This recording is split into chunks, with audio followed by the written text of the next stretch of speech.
बिस्मिल्लाहिर्रहमानिर्रहीम। अस्सलाम वालेकुम फ्रेंड्स, कैसे आप? I hope you very well. दोस्तों, आज की इस वीडियो में हम बात करेंगे कि हज़रत मौला अली शेर खुदा और हज़रत मुआविया रज़ी अल्लाह ताला अन्हा को जंग क्यों करनी पड़ी थी। ऐसा क्या हो गया था आपस में इन दोनों के कि इन दोनों को जंग करनी पड़ी थी। और ये वही मुआविया हैं जिनके ऊपर सऊदी अरब ने मुआविया नाम का एक सीरियल भी बनाया है, जिसके ऊपर हम पहले भी वीडियो बना चुके हैं। ये वही हज़रत मुआविया हैं जब तीसरे खलीफा बनने के बाद, यानी जब हज़रत उस्मान गनी रज़ी अल्लाह ताला अन्हा की शहादत हो गई थी तो मदीने के लोगों ने ही उनको उनके घर में ही कत्ल कर दिया गया था। इस वाक़ये के बाद मदीने के हालात इतने ज़्यादा ख़राब हो गए थे कि किसी के भी कंट्रोल में नहीं आ रहे थे। यहाँ तक कि कोई भी चौथा खलीफा बनने को तैयार ही नहीं हो रहा था। फिर हज़रत तलहा, फिर हज़रत ज़ुबैर रज़ी अल्लाह ताला अन्हा हज़रत मौला अली के पास गए, उन्होंने रिक्वेस्ट करी कि वह चौथे खलीफा बन जाएं और इस गद्दी को संभाल लें और वो खलीफा बन जाएं, क्योंकि मदीने के हालात बहुत ही ज़्यादा ख़राब हो चुके हैं। मदीने में कहीं भी हालात ठीक नहीं हैं और आपसे बढ़कर हमें कोई भी खलीफा के बनने के लायक लग ही नहीं रहा है। लिहाजा उनके कहने के बाद जब मौला अली ने खलीफा की गद्दी को संभाला और वो खलीफा बन गए थे तो हज़रत मुआविया ने इनको बैत को एक्सेप्ट करने से मना कर दिया था, यानी इनको खलीफा मानने से ही इनकार कर दिया था। यहाँ तक कि इनकी किसी भी बात को वो नहीं मान रहे थे और फिर इसी को लेकर दोनों के बीच में जंग होने ही वाली थी कि तो उनसे पहले मौला अली को एक और जंग करनी पड़ी थी जो अल्लाह के नबी सल्लल्लाहु अलैहि वसल्लम की बीवी हज़रत आयशा रज़ी अल्लाह ताला अन्हा थी। हज़रत तलहा थे और हज़रत ज़ुबैर रज़ी अल्लाह ताला अन्हा थे। इसे ही एक जंग करनी पड़ी थी जिस जंग का नाम जंगे जमल था। हज़रत आयशा रज़ी अल्लाह ताला अन्हा को हज़रत मौला अली के साथ जंग क्यों करनी पड़ी थी, पिछली वीडियो में हम आपको बता चुके हैं। जंग का नाम जंगे जमल पड़ गया था और अब इस वीडियो में हम बात करेंगे हज़रत मौला अली शेर खुदा और हज़रत मुआविया रज़ी अल्लाह ताला अन्हा की जंग क्यों हुई थी और इस जंग का नाम जंगे सफीन था और ये जंग क्यों करनी पड़ गई थी और इस जंग में किसकी जीत हुई थी। चलो करते हैं स्टार्ट इस वीडियो को और जानते हैं जंगे सफीन के बारे में। जंगे जमल में जीत हासिल करने के बाद जब मौला अली बसरा की तरफ से कूफा पहुँचे तो उन्होंने हज़रत मुआविया से जंग करने की भी तैयारी शुरू कर दी थी और अपनी बहादुर फौज को भी इकट्ठा करना शुरू कर दिया था। लेकिन जंग की तैयारी करते वक्त मौला अली ने बस यही सोचा कि क्या पता बातचीत से ही हल निकल जाए, बात करने से ही बात बन जाए, जंग करने की नौबत ना आए। ये बात भी सच है कि खिलाफत का ज्यादातर इलाका लोग मौला अली को ही सपोर्ट कर रहे थे।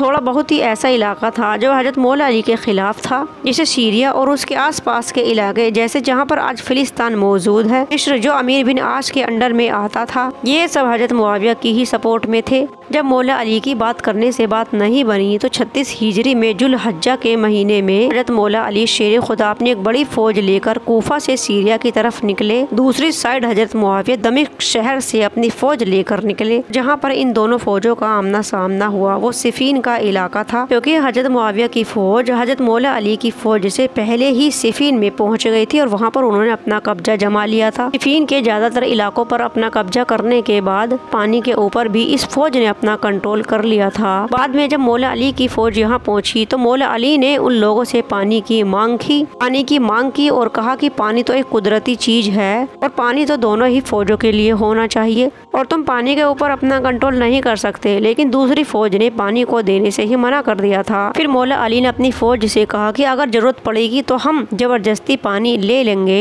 पानी से वो लोग हमें रोक नहीं सकते, क्योंकि यहाँ पानी के बिना रुका नहीं जा सकता, पानी के बिना मुमकिन ही नहीं है, क्योंकि ये पूरा शहर चटियल मैदान है। गर्मी की शिद्दत भी बहुत ज़्यादा है। मौला अली के कहने पर मौला अली की फौज ने जंग करके पानी को अपने कंट्रोल में ले लिया था। और कंट्रोल करने के बाद मौला अली ने अपनी फौज से कहा था कि तुम्हें जितना पानी यूज़ करना है तुम कर सकते हो, बाकी दूसरी फौज को भी मना नहीं करना, उनको भी यूज़ करने देना। और ये जंग 36 हिजरी जुल्हज्जा के महीने में ही शुरू हुई थी। हर रोज फौज में से बहादुर सिपाही निकल कर आते थे, जंग करते थे और मैदान में अपनी अपनी ताकत दिखाते थे। लड़ते लड़ते पूरा दिन खत्म हो जाता था और शाम हो जाती थी और शाम होने के बाद दोनों ही फौजें अपने अपने कैंप में चली जाती थी। जुल्हज्जा का पूरा महीना इसी तरह से गुजर रहा था, यानी कि पूरा महीना खत्म भी हो गया था। और फिर जब जुल्हज्जा का महीना खत्म हुआ तो दूसरा महीना मुहर्रम का महीना था। मुहर्रम का महीना शुरू हुआ तो दोनों ही फौजों ने मुहर्रम के महीने में जंग करने से ही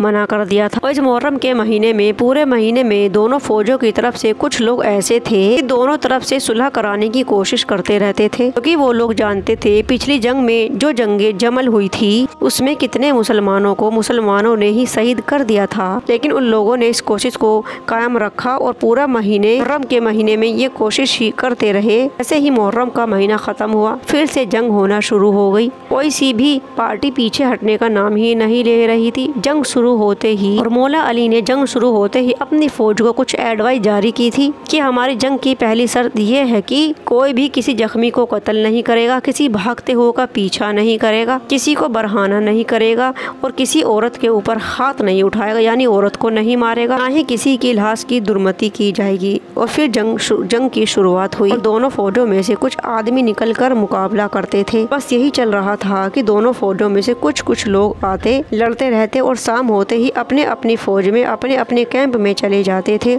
और फिर जंग में सफ़र के दिन हज़रत अम्मार बिन यासिर रज़ी अल्लाह ताला अन्हा, जो बहुत ही ज़्यादा बहादुर थे और अपनी दौर के मिलिट्री कमांडर भी रहे थे, तो मौला अली की साइड से थे, लेकिन उनको शहीद कर दिया गया था। उनका ताल्लुक भी सीरिया से ही था। और जब ये बात दोनों फौजों को पता चली, दोनों फौज के बीच में कोहराम सा मच गया था, क्योंकि नबी करीम रसूल सल्लल्लाहु अलैहि वसल्लम की एक रिवायत थी कि जब मस्जिद नबवी की तामीर की जा रही थी तो सभी लोग एक एक ईंट उठा रहे थे, मगर अम्मार बिन यासिर रज़ी अल्लाह ताला अन्हा दो ईंट उठा रहे थे। नबी सल्लल्लाहु अलैहि वसल्लम ने उन्हें देखा तो कहा कि अफसोस अम्मार इब्ने यासिर, तुमको एक बागी जमात कत्ल करेगी। नबी करीम रसूल सल्लल्लाहु अलैहि वसल्लम की हदीस किसी से भी नहीं छुपी थी, इसको सब जानते थे। अम्मार इब्ने यासिर की कत्ल के बाद अब सरकार दो आलम सल्लल्लाहु अलैहि वसल्लम की हदीस से ये क्लियर हो गया था कि जब शहादत हुई तो लोगों को ये पता चल गया था बागी फौज कौन है और हक पर कौन है। सबकी कोई गुंजाइश ही नहीं, किसी को पता ही नहीं थी कि हक पर कौन है और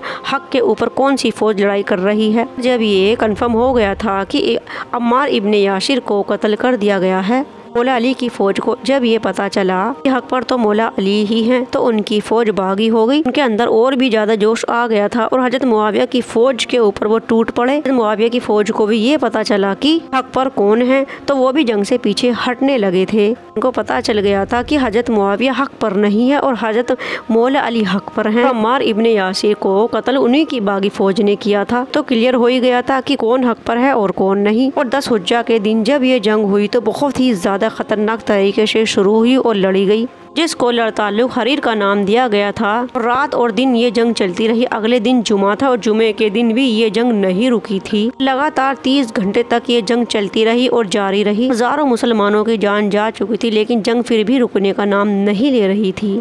और इस जंग में मौला अली की जो फौज थी वो 1 लाख के आसपास थी। मुआविया की जो फौज थी वो 80,000 से भी ऊपर थी। कि दोनों फौजों के अंदर ज्यादा डिफरेंट नहीं था। जितना नुकसान हजरत मुआविया की फौज का हुआ था, उतना नुकसान हजरत मौला अली की फौज का नहीं हुआ था। ताकि हजरत मुआविया की 50,000 से भी ज्यादा फौज को खत्म कर दिया गया था। बाकी बची हुई जो फौज थी वो थक हार के गिर गई थी, उनमें भी लड़ने की ताकत नहीं रही थी। मौला अली की फौज उस फौज को खत्म कर ही देती। चंद मिनटों में ये जंग खत्म भी हो सकती थी, लेकिन अमर बिन इब्ने आस के कहने पर, हज़रत मुआविया के कहने पर कुरान की कॉपीज को नेज़ों पर उठा लिया गया और कहा कि ये अल्लाह की किताब है और अब यह कुरान ही फैसला करेगा कि कौन हक पर है कौन नहीं। और फिर वही हुआ जो अमार इब्ने आस ने सोचा था। मौला अली की फौज 2 टुकड़ों में बट गई। आधी फौज ये कह रही थी कि ये इनकी प्लानिंग है और ये हारने के डर से, हारने की वजह से ये कह रहे हैं। जब हम जंग जीतने ही वाले, हमें रुकना नहीं चाहिए, जंग को जारी रखना चाहिए। दूसरे लोग ये कह रहे थे ये कुरान की बात है, अगर कुरान को ही नहीं मानेंगे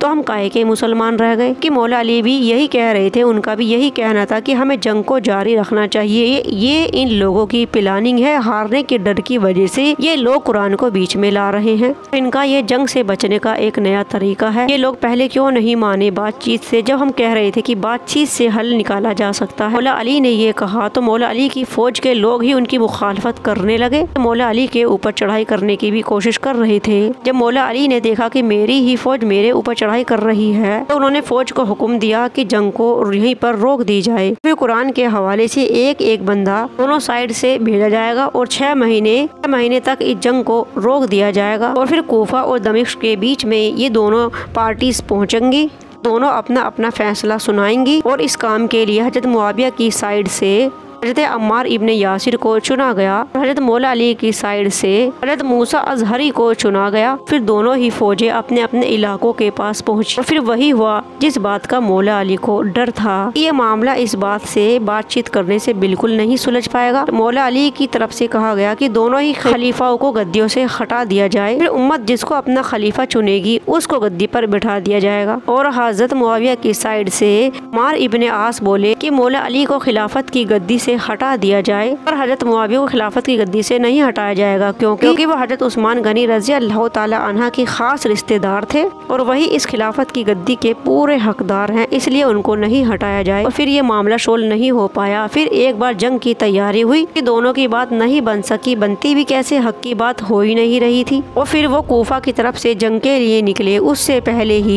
पहले मौला अली को एक और ग्रुप से जंग करनी पड़ गई थी जो हजरत मौला अली की फौज से ही निकले थे और जिन लोगों को हम ख्वारिज के नाम से जानते हैं। ख्वारिज से लड़ी गई ये एक ऐतिहासिक जंग, जिस जंग का नाम जंग नहराब था। इस ख्वारिज नाम का एक नया ग्रुप, नया फिरका बनके तैयार हो गया था। इस ख्वारिज नाम के फिरके के बारे में हम आपको अपनी पुरानी वीडियो में डिटेल में बता चुके हैं। इस वीडियो को नहीं देखा है वो जाके देख सकता है। और ख्वारिज नाम का ये नया फिरका मुसलमानों का ही दुश्मन था, मुसलमानों से खुद को अलग थलग कर लिया था। और यहाँ तक कि यही फिरका, ख्वारिज नाम का फिरका, मौला अली की शहादत की भी वजह बना था। दोस्तों, यही वो जंग थी जो जंग सिफीन कहलाई और मौला अली हक पर थे। और जब वो जीतने ही वाले थे तो बीच में ही प्लानिंग करके उनको रोक दिया गया था, जिसकी वजह से मौला अली जीत नहीं पाए थे। तो इस्लामिक इतिहास में इस जंग को जंग सिफीन के नाम से जाना जाता है। दोस्तों, अगर ये वीडियो, ये नॉलेज आपको पसंद आई तो प्लीज लाइक करना, कमेंट्स करना, शेयर करना और चैनल को करना subscribe. Thank you for watching. Allah Hafiz.